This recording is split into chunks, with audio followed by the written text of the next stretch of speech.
kepada Pak Heru Budi yang mendapatkan amanat untuk menjadi PJ di DKI Jakarta. Kami percaya pengalaman yang beliau miliki akan menjadi bekal yang sangat baik, dan kami percaya bahwa Bapak Presiden mengambil keputusan dengan mempertimbangkan seluruh faktor yang lengkap demi kebaikan bagi masyarakat Jakarta.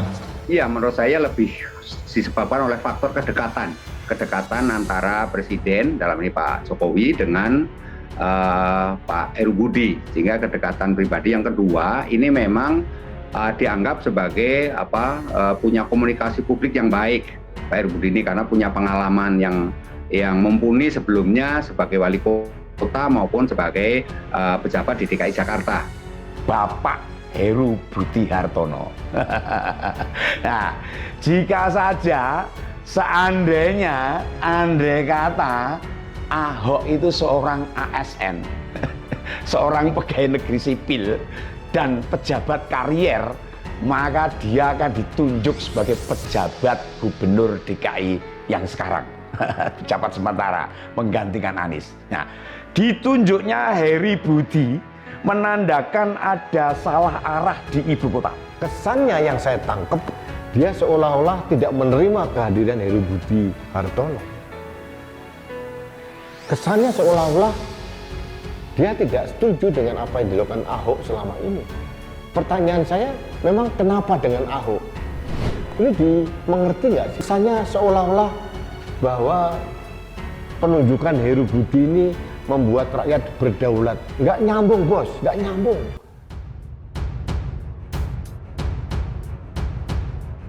Heru Budi membongkar aib kepemimpinan Anies Baswedan di Jakarta.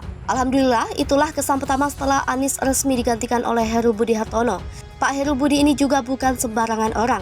Beliau pernah menjabat sebagai wali kota Jakarta Utara di era Gubernur Jokowi pada tahun 2014 sampai 2015. Menjabat sebagai Kepala dan Pengelolaan Keuangan Aset Daerah di era Gubernur Ahok periode tahun 2014 sampai 2017. Beliau juga menjabat sebagai Kepala Sekretariat Presiden sejak 20 Juli 2017 silam. Dan sekarang beliau dilantik sebagai PJ Gubernur Jakarta menggantikan Anies Baswedan. Tanpa disadari, apa yang dilakukan oleh beliau saat ini secara tidak langsung akan membongkar aib kepemimpinan Anies di Jakarta selama ini. Sebut saja pembukaan kembali posko pengaduan di Balai Kota. Ini jelas menampar keras wajah Anies Baswedan dan para penjilatnya. Saat kampanye, Anies keluar-keluar maju kotanya, bahagia warganya. Tapi faktanya, Balai Kota ditutup bagi rakyat yang dibuka kembali setelah Anies lengser. Jadi selama 5 tahun kepemimpinan Anies, warga Jakarta bukan bahagia, malah stres menderita. Heru juga tidak akan membentuk tim TGUPP seperti masa Anies dan lebih memilih untuk memperkuat dinas yang ada. Maka jelas bukan, aib Anies semakin banyak terbongkar. Secara tidak langsung, Heru menampar wajah Anies lagi yang begitu banyak menghabiskan uang rakyat untuk membayar gaji tim TGUPP yang tidak jelas hasil kerjanya, tapi gaji ketuanya melebihi gaji seorang menteri.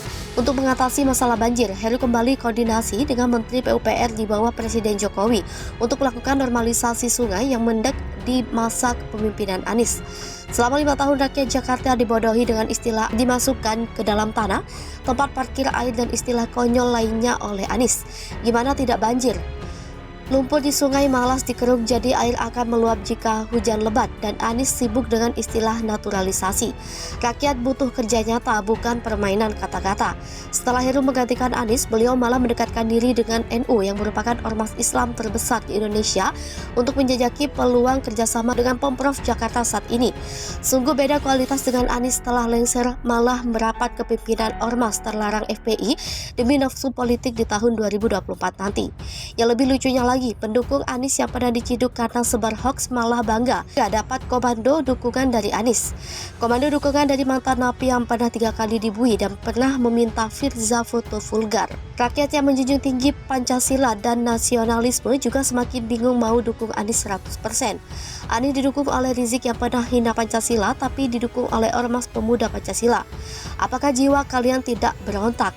Apakah nanti nurani kecil kalian bisa bersatu dengan kumpulan simpatisan ormas terlarang penghina Pancasila yang sekarang mendukung Anies? Makin jelas bukan. Jika kebijakan Heru yang mendekati NU membuka mata rakyat siapa sebenarnya Anies ini, tidak perlu disembunyikan karena itu memang fakta. Logika saja, apa mungkin Rizik, ex-pimpinan ormas terlarang mau dukung Ganjar pada Pilpres 2024 nanti? Benar memang kata politisi Nasdem bahwa Anies itu antitesa Jokowi, yang artinya Anies itu berbanding terbalik dengan Jokowi. Meskipun politisi senior Nasdem itu sudah dipecat, itu hanya cari selamat saja agar suara partai mereka tidak makin hancur di masyarakat.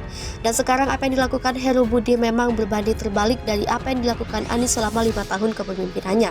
Heru Budi itu orangnya Jokowi, antitesa dari Anies sehingga beliau mudah melaksanakan perintah Presiden Jokowi untuk mengatasi banjir dan macet yang merupakan warisan Anies selama ini. Pemilihan Heru Budi Presiden Jokowi juga sebagai tamparan keras bagi elit Nasdem yang mengatakan bahwa Anies akan melanjutkan program Jokowi jika terpilih sebagai presiden. Di Jakarta saja, Anies tidak mengikuti perintah Presiden Jokowi, tapi malah dikatakan mau melanjutkan program Jokowi. Apa mungkin tokoh oposisi seperti Anies mau melanjutkan program Jokowi? Inilah sebagai kecil aib kepemimpinan Anies yang terbongkar setelah dia lengser dan digantikan oleh Heru Budi yang merupakan antitesa dari Anies Baswedan. Bagaimana menurut Anda? Zulfan Lindan ungkap awal mula penonaktifkan dirinya dari Nasdem, saya di WA katanya Paloh marah. Politikus Partai Nasdem Zulfan Lindan merespon atas penonaktifan dirinya dari kepengurusan DPP Nasdem. Zulfan mengatakan penonaktifan itu bermula ketika dirinya dikabari Sekjen Nasdem, Johnny Plate, bahwa Ketua Umum Surya Paloh marah atas pernyataannya. Adapun pernyataan yang dimaksud yakni Gubernur DKI Jakarta Anies Baswedan sebagai antitesis Presiden Joko Widodo. Zulfan lantas mengirimkan pernyataan lengkapnya kepada Johnny soal Anies antitesis Jokowi. Zulfan menduga Menteri Komunikasi dan Informasi itu tak paham apa yang diucapkannya. Ia menjelaskan dirinya telah mengundurkan dari kepengurusan DPP Nasdem pada 20 April 2020 karena diangkat menjadi Wakil Komisaris Utama Jasa Marga. Sebab menurut Zulfan, menjadi Komisaris BUMN tak boleh menjadi pengurus partai hingga akhirnya dilantik Menteri BUMN Erick Thohir. Saat itu, kata dia, surat pengunduran diri tersebut ditandatangani Johnny sebagai Sekjen dan Ahmad Ali sebagai Wakil Ketua Umum Nasdem. Lebih lanjut, Zulfan memprotes ketika isi surat penonaktifan tersebut memintanya untuk tak boleh berbicara mengatasnamakan fungsionaris partai. Dianggap bikin gaduh. Diketahui Ketua Umum Partai Nasional Demokrat Surya Paloh menonaktifkan elit partainya Zulfan Lindan. Hal ini dikarenakan Zulfan Lindan beberapa waktu terakhir dianggap Partai Nasdem berkali-kali membuat pernyataan ke media massa yang tidak produktif dan dianggap bikin gaduh. Atas hal ini, DPP Partai Nasdem memberikan peringatan keras kepada Zulfan Lindan dengan menonaktifkannya dari kepengurusan DPP Partai Nasdem. Zulfan Lindan juga dilarang memberikan pernyataan di media massa dan media sosial atas nama fungsional Partai Nasdem. Surya Paloh juga menyebutkan dinamika politik Indonesia sedang mengalami peningkatan berbagai gerak politik. Nasdem sejak awal mendeklarasikan diri sebagai partai gagasan atau partai yang ingin berjuang untuk melakukan perubahan dalam kehidupan berbangsa dan bernegara. Sehingga jelas Surya, Nasdem memiliki tanggung jawab moral dan praksis agar masyarakat Indonesia mendapatkan pendidikan dan informasi politik yang mencerahkan dan memberi pemahaman yang baik. Anies antitesis Jokowi. Sebelumnya Zulfan sempat mengatakan sosok Gubernur DKI Jakarta Anies Baswedan merupakan antitesis atau pertentangan yang cocok dari Presiden Joko Widodo. Hal tersebut dikatakan oleh Zulfan sebagai satu dari antara banyak alasan kenapa Partai Nasdem mendeklarasikan Anies sebagai calon presiden pada pemilu 2024. Ia juga menegaskan Nasdem telah mengkaji hal ini melalui pendekatan dialektika filsafat. Lebih lanjut, Zulfan menegaskan sosok yang ia sebut antitesis ini hanya ada pada figur Anies. Sedangkan Gubernur Jawa Tengah Ganjar Pranowo dan Ketua Umum DPP Partai Gerindra Prabowo Subianto yang juga digadang-gadang maju Pilpres tidak memiliki antitesis tersebut.